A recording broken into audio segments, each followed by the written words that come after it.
ce que j'aimerais proposer, j'ai passé plusieurs années à prêcher dans le vide. J'ai passé plusieurs mois, 12 mois que je suis passé là. J'étais président de ce Sénat. On m'a traité de tous les mots.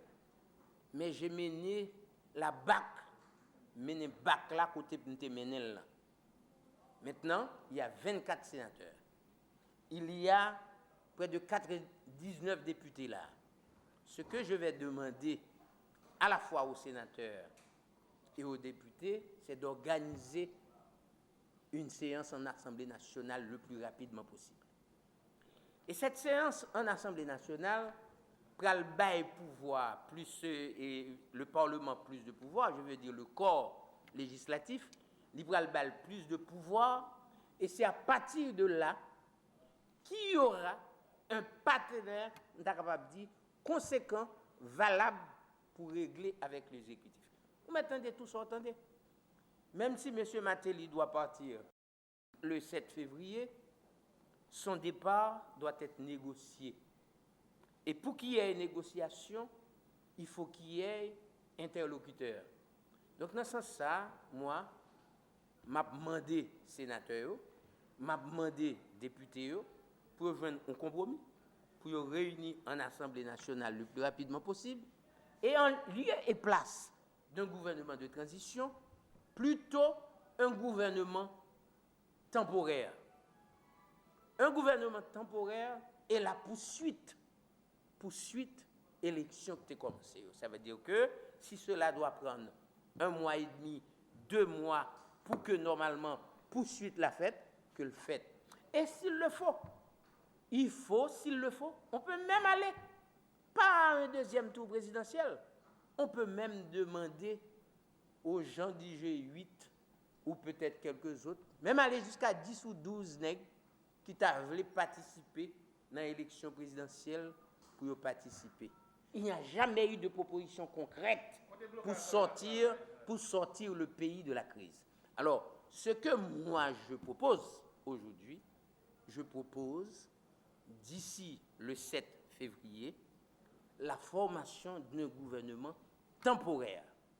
J'ai bien dit temporaire, qui est différent d'un gouvernement de transition. Mais temporaire là, justement, à condition que nous acceptions pour que, si le Parlement s'est installé, c'est que l'élection est faite, donc il faut la poursuite du processus. Et puisqu'elle était bloquée le 24, eh bien à ce moment-là, il va falloir trouver un consensus au niveau des partis politiques, au niveau de la société civile, mais surtout le Parlement, pour que normalement on s'entende sur la durée de ce gouvernement temporaire.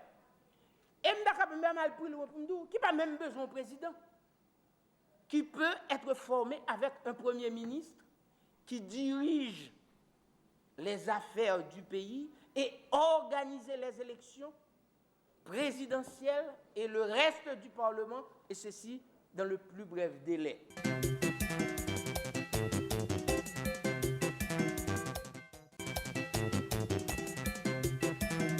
Si nous avons une chance pour aller à la Constitution 1987 avant l'article 94, il parlait, et une question des droits constitutionnels qui parlait de compétences partagées entre deux pouvoirs.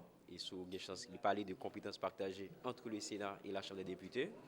Et soit le plus loin dans l'article 98, il dit travaux législatifs,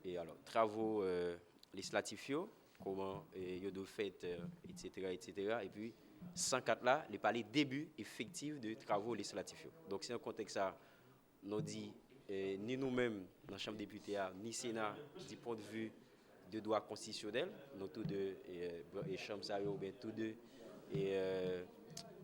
alors, tout des chambres ça, ils sont censés pas qu'à travail, par le fait que et session ont été debout, session beaucoup ouverte. Et sur des chances pour aller article une fois encore article 104 là, il parlait de l'ouverture de la session législative. Et dans le cas d'ouverture ça, c'est à partir de l'ouverture à partir de laquelle nous sommes capables de faire des travaux législatifs. est-ce qu'en résolution, c'est véritable travail législatif Vous êtes capable de dire, et en partie, par le fait qu'il n'y a aucune force contraignante en tant que travail législatif, voilà, ils sont un acte parlementaire, ils sont actes parlementaires, un acte législatif, puisque le pas de force est contraignante là-dedans. Donc, nous-mêmes, ça n'est plus en question politique, et nous-mêmes, dans le champ de députés, puisque c'est sûr, il faut l'ouvrir, et c'est à partir de l'ouverture pour que véritablement vont débuter les travaux législatifs. Le blocage là, nous croyons que jusqu'à présent, nous sommes capables de dealer avec la situation, avec le contexte politique là, dealer avec lui, avec en conjoncture, côté que tout le monde a dans la question élection, débat comme ça, des enjeux qui étaient planés sur question ça, puisque là, il y a l'autre évolution dans la conjoncture. Évolution qui s'allait, c'est que l'élection est reportée, il faut que le Parlement, étant qu'institution d'État, il faut le ramener là où il y a et en dans pour que nous prenions des décisions pour véritablement l'État haïtien continue d'exister au-delà de crise qu'elle a fait face là aujourd'hui.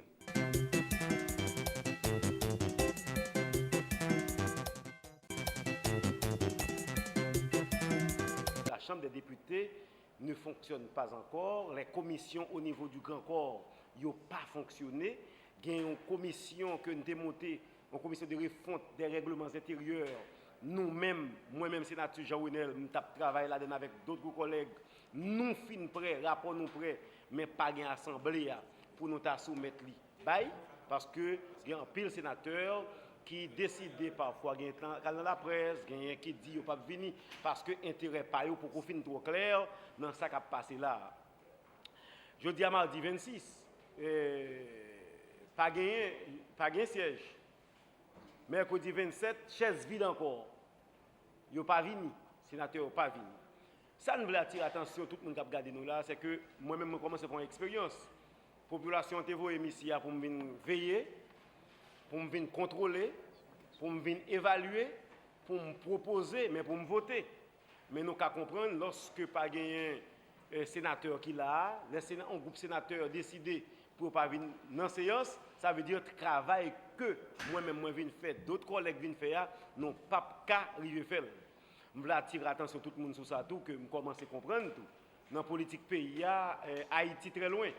Haïti pas placé au cœur des discussions. Comme si mal qu'a frappé la société là, en dépit du fait que nos autorités, c'est des gens qui jouissent de privilèges dans l'État, qui jouissent tout avantage qui était gagné dans l'État, mais pas gagné en volonté vraiment pour faire travail là. Bon, je dis comme le peuple là, c'est lui qui voit nous ici, nous venons travailler. Nous venons travailler, m'a continuer venir travailler.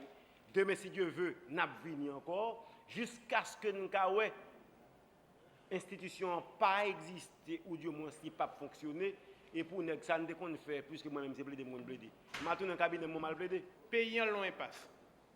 Et nous pas capables de continuer dans une situation catastrophique que nous trouvons maintenant. Là, par exemple, il y a des sénateurs mal intentionnés, eh bien, alors que le peuple en connaît que les voyez en bas pour le travail, et puis c'est politique chaise vide que a fait. Eh bien, nous-mêmes, en notre qualité de sénateur avisé et responsable, nous avons dénoncé ça. C'est vrai, la politique est un jeu d'intérêt. C'est vrai, la politique est un rapport de force. Mais il faut négocier tout, pas prendre les enfants du bon Dieu pour des canards sauvages. Ou avez l'impression que le peuple, monsieur sénateur Sahayo, pas comprendre la misère que vous. Maintenant, moi-même, en ma qualité de sénateur de la République, qui représente le Sud particulièrement, non seulement me dénoncer ça, mais il faut que tout, eh bien, nous interpeller conscience, monsieur sénateur Sahayo, qui a fait politique chaise vide. Là. Moi, songez, Martin Luther King t'a dit, si nous ne voulons pas vivre ensemble comme des frères, nous périrons tous comme des idiots. Je dis en arriver dans le Carrefour, côté que c'est nous-mêmes haïtiens qui pourrons résoudre la crise. Pas oublier que les mêmes causes produisent les mêmes effets. Nous ne pouvons pas quitter ça qui est passé en 2004, arriver nous là. Le ça, nous allons crier sang, nous allons crier matière. L'erreur est humaine, mais persévérer dans l'erreur est diabolique. Donc, comme le Sénat est co-dépositaire de la souveraineté nationale, moi-même m'a demandé pour que nous rapatrions la crise haïtienne et pour nous solutionner, pour nous résoudre, il faut que nous résoudre haïtiennement parlant. Alors, encore une fois, nous dénonçons ça et nous pensons que dans le jour cap vini, monsieur Sahayo, il va prendre conscience et il va venir pour que, nous capables de séance, pour nous capables de discuter sur la formation commission, deux, nous avons l'Assemblée nationale là tout qui a souffert. Comment comprendre ou bien la Chambre des députés aujourd'hui qui ont une grande difficulté. Je pense que aujourd'hui, messieurs, il faut que nous recampions l'institution pour que au moins nous prenions au sérieux. Et je pense que